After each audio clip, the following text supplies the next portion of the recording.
Welcome everybody. Today we're going to talk about hafnium oxide nanocrystals and their use as memristors. But let's start with some advice from London. Please mind the gap. In our case, we have to mind the gap between the synthesis of nanocrystals and their memristor application. And that gap is the surface. Because a nanocrystal is not just an inorganic object. In electron microscopy, you only see the inorganic core. In our case, this would be hafnium oxide. But what you don't see in TEM is this layer of organic molecules, we call them ligands or surfactants, that are adsorbed, that are binding to the nanocrystal surface, and that keep the nanocrystal stable in solution. They keep it soluble.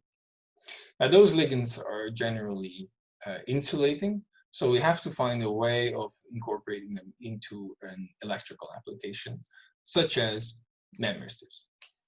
So what are memristors? A memristor is the fourth circuit element next to the inductor, the resistor, and the capacitor.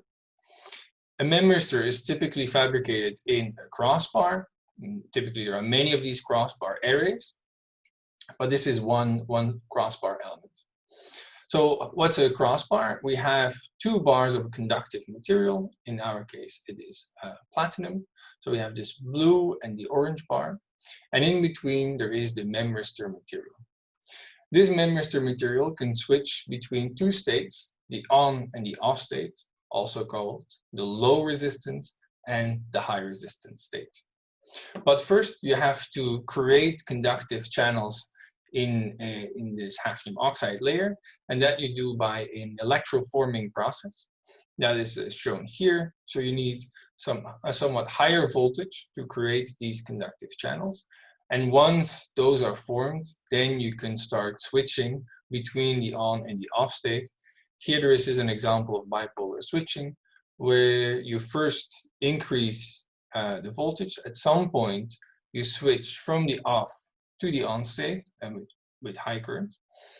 Then you can decrease the voltage again and you remain in the off and the on state until a critical negative voltage, which is called a reset voltage, and then you go back to the off state. Now this here was done with hafnium oxide layers created by vacuum methods. Now today I'm going to show you how you can do this with solution processing of hafnium oxide nanocrystals. And I've divided the presentation in two parts. We will talk about hafnium nanocrystals with carboxylic ligands first. And finally, we'll end with a section on hafnium nanocrystals with phosphonic acid ligands. But first things first, how are hafnium oxide nanocrystals synthesized? Well, we start here from the precursor, hafnium chloride. We mix it with benzyl alcohol, which is the solvent, and then we heat it for 3 hours at 220 degrees in a microwave, and the result is hafnium oxide nanocrystals and some byproducts. Now, unfortunately, those hafnium oxide nanocrystals are aggregated. They all come together because we have not added those surfactants yet. There are no ligands present. But fortunately, we can do this also after synthesis. So that's what we do here. After synthesis, we add these two ligands, which is dodecanoic acid and oleulamine. And then you see that the nanocrystals deaggregate and are nicely dispersed. There is some small residual aggregation, but it's only a little bit. Now, which ligand is finally ending up on the surface because we're adding here two ligands? Well, initially, we start with a surface after synthesis that is capped with hydrogen chloride, because that's also a byproduct of the synthesis, and it's binding really well to the nanocrystal surface. So we have to add both a carboxylic acid and an amine, because the amine will first react with the acid, forming ammonium chloride ion pairs, and that leaves the nanocrystal surface free for the carboxylic acid to bind on. And then after that, we purify the nanocrystal dispersion and we can remove the ammonium chloride. And the only thing that is left is the carboxylic acid on the nanocrystal surface. We can do this with a couple of different carboxylic acids. So we've done this first with dodecanoic acid. It also works with oleic acid, which is a bit of a longer carboxylic acid. And then it also works with undecanoic acid, which has 11 carbons, but that is the limit. If you go shorter, then the nanocrystals precipitate. But okay, with those three ligands, we can stabilize them in toluene, and we can move forward to the next stage, which is solution processing in ribbons. And this is done by a blade coating technique developed by Al Crosby, where they use this blade that scrapes on the conductive substrate and stops and goes and stops and goes, and it leaves behind these ribbons. This is just a cartoon. Here we have an optical microscopy image, and here is an AFM measurement of such ribbons. So you see they are about 8 micrometers across and 100 nanometers at the highest point, and so they're slanted, so we can vary where we measure here and measure at different thicknesses. And then we move to the resistive switching measurements, and that we do with conductive AFM. So the substrate onto which these ribbons were deposited, that was already platinum, so that's conductive. And then also the AFM tip is conductive, and then very locally we probe the electrical properties of this ensemble, all these nanocrystals together. First step is, of course, the forming step, and there you already see the difference with the different ligands. So with undecanoic acid, we can form the material with 6 volts. With dodecanoic acid, we need 8 volts, and with oleic acid, we need 10 volts. Actually, we need more than 10 volts, but 10 volts was the maximum of the machine, so we did this with 10 volts for a longer time. Then the easiest plot is the threshold switching, which is symmetric around 0. And so if the voltage increases, at some point we go from the off to the on state, and then we can let the voltage decrease again up to 1/4 of a volt, and then at 1/4 of a volt it switches back to the off state.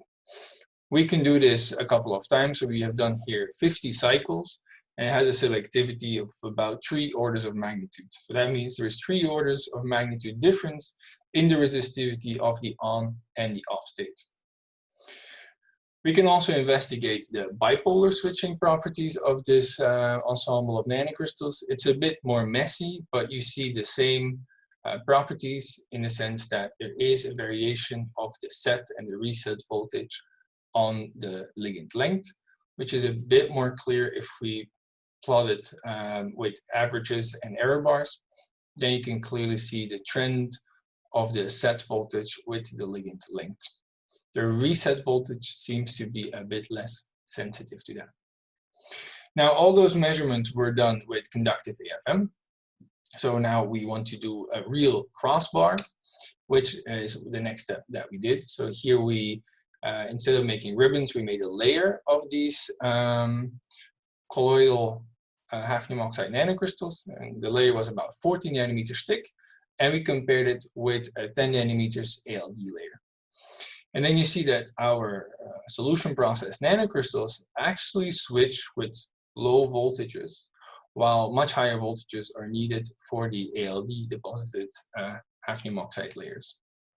Also, the difference between the on and the off ratio is larger for the nanocrystals. So blue here is the nanocrystals and red is the ALD layer. So there's a larger difference between the on and the off state for the nanocrystals. But to be honest, you lose a little bit in uniformity here. So this off state is not very uniform. There's a large variation in the resistance of the off state. It's actually 4 orders of magnitude.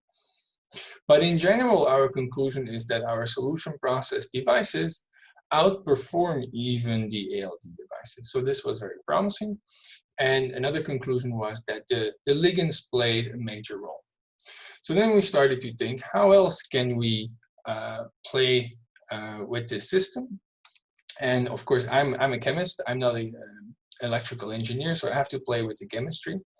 And so we started to think about different ligands. And next to carboxylic acid, another important class of ligands are phosphonic acids. They are less commercially available, so we have to make these ligands ourselves in the lab. And here is the organic chemistry for the people that find that interesting. So we selected 5 different types of phosphonic acids that we thought would be very interesting for the nanocrystal community and to test here in these memristive applications. So we have the long insulating ligands, the oleal chain, we have a small polar chain, and then we have these branched short ligands. You might remember that I said when we go too short in ligands, then the nanocrystals precipitate. So you might anticipate that this small ligand here will not allow for stable nanocrystals. But actually it does, and that's because it has this branching point. It was shown by Jiagong Peng that branched ligands provide much higher solubility than their straight chain alternatives. So these branched ligands are really interesting for that, from that perspective. So then again, we synthesized hafnium oxide nanocrystals in a slightly different way. The study was done a little bit later and we got some progressive insight. These nanocrystals now do not have any residual aggregation, so they're much nicer, they're much more uniform. And we could also functionalize them with the 5 different phosphonic acid ligands. Here we show the TEM images of the 2 extremes. So hafnium oxide with ligand 1, as ligand 1 is this very short one. And then here is hafnium oxide with ligand 5, which was the really long ligand. And then already in TEM, we see the difference in interparticle distance. So we can measure that and we can see that for ligand 1, we have 1.6 nanometers. For ligand 5, we have 2.4 nanometers. Of course, this will have a repercussion in the electrical measurements because that is what charge carriers need to hop over this barrier to go from one crystal to the next crystal. And indeed, that's exactly what we see. We investigated the threshold switching properties of those nanocrystals with the 5 different phosphonic acid ligands, and then you see that they clearly behave differently. If we want to make sense of this, it's better to look at the chain length. So here in panel F, we plot the switching voltage in function of the chain length. And then you see an almost exponential increase of the switching voltage with the chain length. So for these very short phosphonic acid ligands, we get very low switching voltages of around 1 volt, while for the octadecyl and the oleal phosphonic acids, it's already 4 volt. And if we would increase that further, it would be very high. You also see that the little polar ligand does not follow the trend. So apparently this polar chain is even worse than an alkyl chain. And so it shows that it's not only the ligand length, but also the ligand type that will actually influence the resistive switching properties. So in conclusion, I showed you that we are very good at making nanocrystals with high uniformity. We then take those nanocrystals and deposit them into ribbons, into layers, so that we can investigate their resistive switching properties. And the conclusion was, time and time again, that the switching voltage, that the set and the reset voltages depend critically on the surface chemistry. So please, mind the gap.